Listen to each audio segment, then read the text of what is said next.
আসসালামু আলাইকুম প্রিয় বিনিয়োগকারী ভাই ও বোনেরা, স্টক মার্কেট ট্র্যাকলিক ইউটিউব চ্যানেলে আপনাদের স্বাগতম।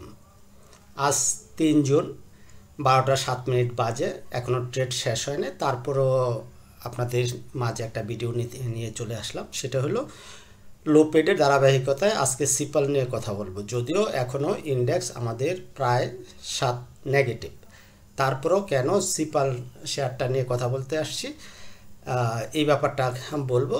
তো তার আগে বলে নেই, শেয়ার বাজারে বিনিয়োগ ঝুঁকিপূর্ণ, তাই জেনে বুঝে নিজের ইচ্ছায় বিনিয়োগ করবেন। আমার এই আলোচনা কখনোই আপনার বাই সেল নির্দেশনা প্রদান করে না। লাভ আপনার, লস আপনার। তো আসুন দেখেন, একটা শেয়ার যখন প্লে করে, মানে যেটা আমরা স্মার্ট মানির কথা বলি, যে গেম করে, তখন দেখবেন যে ওই শেয়ারগুলিতে আপনাদের পাবলিক হোল্ডিংটা অনেকটা বেশি থাকে। যেমন এটাতে আছে পাবলিক হোল্ডিং 61.19%। তার মানে এটা একটা সম্ভাবনা থাকে যে একটা গেম হওয়ার কথা। আর অন্যদিকে শেয়ারটা একবারে তলানিতে আছে। তারপরে হলো লো পেড, মানে মাত্র 11 কোটি শেয়ার, ঠিক আছে, মানে 11 কোটি পেড আপ।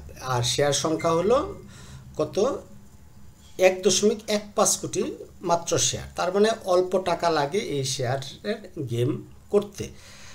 তো যাই হোক, এই ছিল মোটামুটি। তারপরে হলো আমরা একটু টেকনিক্যাল অ্যানালাইসিসে চলে যাই। আমরা কোথায় এন্ট্রি নিব, কোথায় এক্সিট নিব, কিভাবে প্ল্যান করব। যেহেতু এখনও ট্রেড শেষ হয় না, 12টার উপরে বাজে, তার মানে আমি এর মধ্যেও আসছি আপনাদের সাথে কথা বলতে।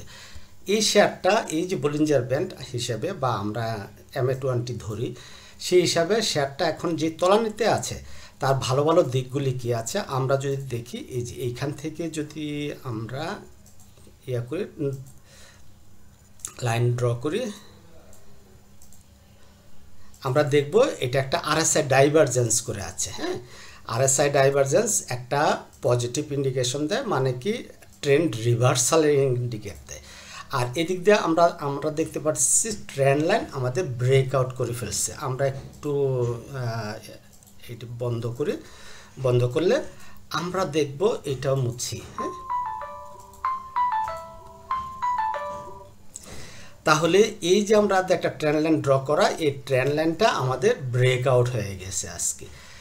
আর এই দিক দিয়ে যদি আমরা দেখি, এটা হলো RSI ডাইভারজেন্স। তাহলে কি, তাহলে আমরা এই শেয়ারটাতে এন্ট্রি নেওয়ার প্ল্যান করতে পারি। তাহলে প্ল্যান করতে হলে আমাদের এইটা হলো আমাদের একটা অ্যাকুমুলেশন ফেজ। হ্যাঁ, আমরা যদি ধরি এইখান থেকে এইটুক হলো মোটামুটি একটা শর্ট টার্ম অ্যাকুমুলেশন ফেজ।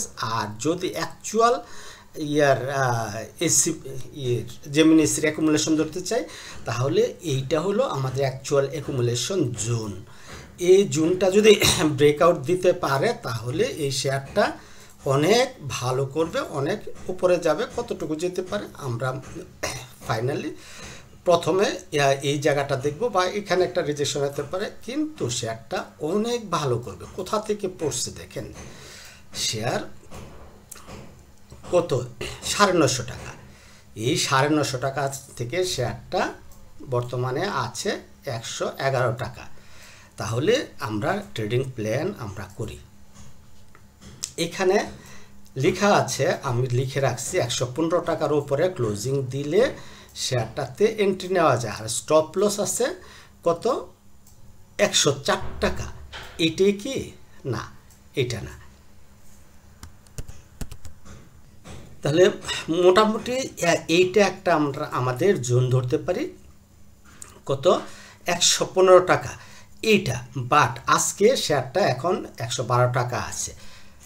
এখন আমরা 104 টাকা স্টপ লস ধরে আমরা আজকে যত কমে পাই আমরা শেয়ারটা বাই করে নেব। কি পরিমাণ বাই করব, খুব অল্প পরিমাণ বাই করব।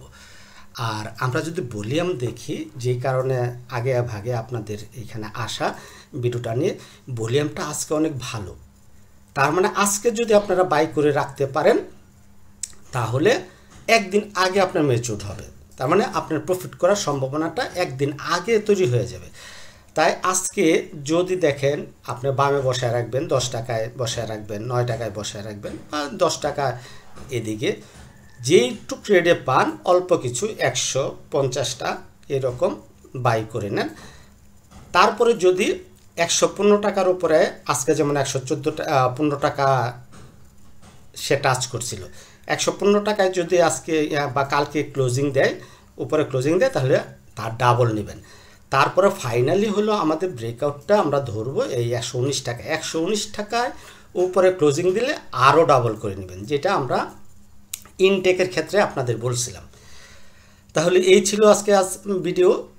ভালো থাকবেন সবাই, আল্লাহ হাফেজ, আসসালামু আলাইকুম। বলে গেছি আপনার টার্গেটটা, আপনারা এই জায়গায় এন্ট্রি নেওয়ার পরে আপনাদের টার্গেট হবে 140 থেকে 160, এই রেঞ্জে 140 থেকে 160 এই রেঞ্জে আসলে আপনারা শেয়ারটা সেল করেন। অন্তত এইটুক পর্যন্ত প্রাইমারি স্টেজে এইটুক প্রফিট পাওয়া পসিবল।